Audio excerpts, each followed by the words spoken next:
Hello traders, welcome to your channel On Point Trading। Previous video के अंदर हमने Muthoot finance के चार्ट पैटर्न में एक अच्छा सा बुलिश पेनेट ब्रेकआउट को एनालिसिस किया था और जिस हिसाब से हमने एनालिसिस किया था वही डायरेक्शन में प्राइस ने टारगेट अचीव किया है। ये वीडियो का पर्पस ये नहीं है कि हमारे टारगेट अचीव हुए, ये वीडियो का मेनली पर्पस है हमारी लर्निंग। हमने इस ब्रेकआउट से किस तरह से लर्न किया, हम इस ब्रेकआउट में किस तरह से एंट्री कर सकते थे, किस तरह से प्राइस को हम लोग ऑप्शंस की स्ट्रेटजीज के थ्रू हम लोग यूज कर सकते हैं। तो चलिए मैं आपको बताता हूँ।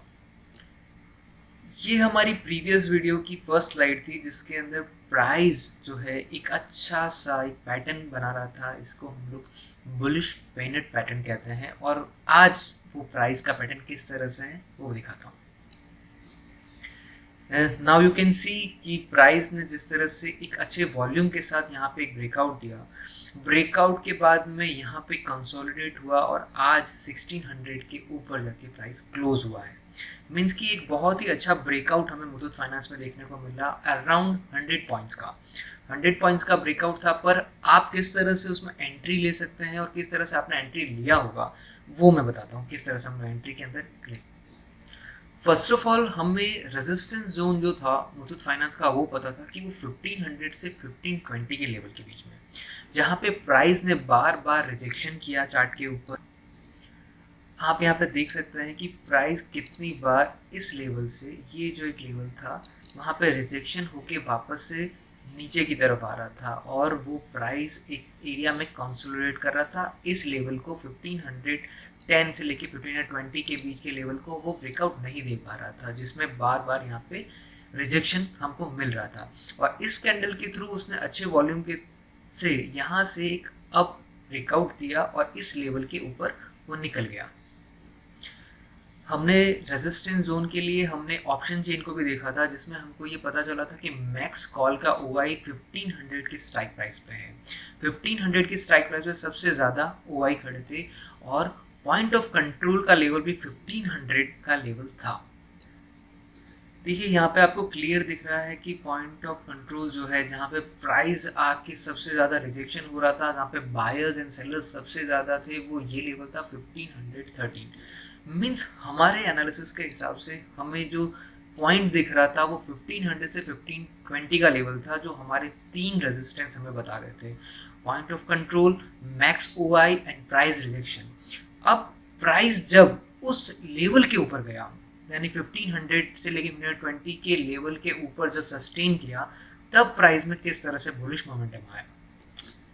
अब एक प्राइस एक्शन को देख सकते हैं कि जिस एरिया को वो रेजिस्ट कर रहा था, मीन्स की प्राइस यहाँ पे रेजिस्टेंस दे के बार बार नीचे की तरफ आ रहा था और जब वो प्राइस उस लेवल के ऊपर गया, उसके बाद उस लेवल को जो पहले रेजिस्टेंस था अब उसका वो सपोर्ट बन गया। यहाँ पे उसने एक बार, दो बार, तीन बार, कितनी बार सपोर्ट लिया और फिर अपने 7 to 8 डेज के टाइम के बाद में वापस से एक अच्छा सा पुल बैक देख के एक अच्छी सी वॉल्यूम के साथ अपना 1600 400 के ऊपर वो पहुंच गया।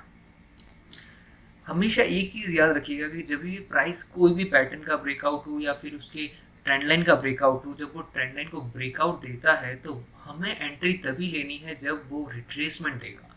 प्राइस वापस से रिट्रेसमेंट देके जिस एरिया को रेजिस्ट कर रहा था उस एरिया को वापस से एक बार वहाँ तक आएगा ही और वहाँ से हमको पुल बैक मिलने पे तुरंत हमें उस प्राइस के अंदर एंट्री लेनी है। अब यहाँ पे हम लोग किस तरह से एंट्री ले सकते थे, चलिए वो चेक करते हैं। देखिए एंट्री हम लोग तीन तरह से ले सकते थे। या तो हम लोग कैश मार्केट के अंदर, इक्विटी मार्केट के अंदर, आप एक शेयर से लेके 100 शेयर, आपके पास जितना कैपिटल है, आपके पास जितना पैसा है, आप उसके अकॉर्डिंग अपनी होल्डिंग रख सकते हैं, ठीक है। दूसरी तरफ आप फ्यूचर्स में ले सकते हैं। फ्यूचर्स में एक लॉट 750 क्वांटिटी का होता है जिसमें ऑलमोस्ट आपको 3 लाख के अराउंड देना पड़ता है। रिटेलर्स के पास शायद इतना नहीं होता है। तीसरी चीज़ रिटेलर सबसे ज़्यादा करते हैं कि वो नेकेड कॉल ऑप्शन लेते हैं। अब नेकेड बाइंग लेने के बाद ले तो लेते हैं हम लोग, सपोज मैं आपको बताता हूँ। देखिए आपने नेकेड कॉल बाय किया, आपने यहाँ ब्रेकआउट देखा, आपने कोई भी कॉल, सपोज आपने 1600 का कोई कॉल ले लिया। अब वो प्राइस वहाँ पे ब्रेकआउट होने के बाद इतने दिन कंसोलिडेट किया, कंसोलिडेट करने के बाद में उस कॉल की जो वैल्यू है वो ऑटोमेटिकली डिक्रीज होती रहेगी, क्योंकि टाइम डिके हमको लगता रहेगा। और हमारे अंदर, रिटेलर्स के अंदर इतना पेशेंस नहीं होता है कि हम उस कॉल को लेके बैठे रहें।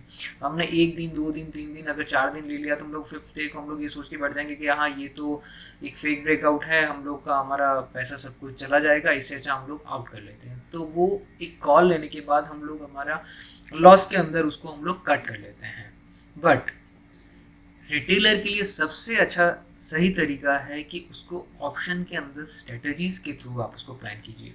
अगर इसको आप करना था तो आपको एक बुल कॉल स्प्रेड लेना था। बुल कॉल स्प्रेड के थ्रू आप एक कॉल बाय करते हैं और एक कॉल को सेल करते हैं बुल कॉल स्प्रेड के अंदर, जिसमें सपोज अगर आपने यहाँ पे देखा तो आप अगर 1560 का एक कॉल बाय करके 1600 के लेवल का कॉल अगर सेल करते हैं और उसको आप एक लंबे टाइम के लिए रखते हैं तो उसमें आपको लॉस इतना नहीं होगा।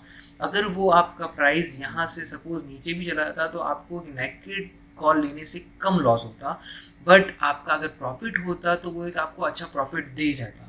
जो आपको 1600 का लेवल होता, अगर आपने उसमें लिया होता तो 1600 में अंदर इजीली वो आपको एक कॉल 7000 8000 का आपको प्रॉफिट दे जाता। और इवन आपको अगर एक स्ट्रेटजीज के थ्रू, ऑप्शन में थ्रू खेलेंगे तो आपको 40,000 से 50,000 का ही कैपिटल यूज होगा, आपको ज़्यादा कैपिटल भी यूज नहीं करना है उसके अंदर। अगर आपको ये हमारा पोस्ट ब्रेकआउट वीडियो एनालिसिस अच्छा लगा है तो प्लीज़ लाइक कीजिए, सब्सक्राइब कीजिए। और इसी तरह से अगर हमें किसी भी स्टॉक के अंदर कोई अच्छा सा पैटर्न या फिर हमें अच्छा सा चार्ट पैटर्न देखने को मिलता है तो हम उसके ऊपर वीडियो बनाएंगे। और आपको लग रहा है कि कोई एक स्टॉक है जिसके अंदर अच्छे से पैटर्न बन रहा है, उसको एनालिसिस करना है, तो आप हमें हमारे कमेंट सेक्शन में हमें डाल सकते हैं। Thank you watching for this video. Please like कीजिए, सब्सक्राइब कीजिए। वेलकम।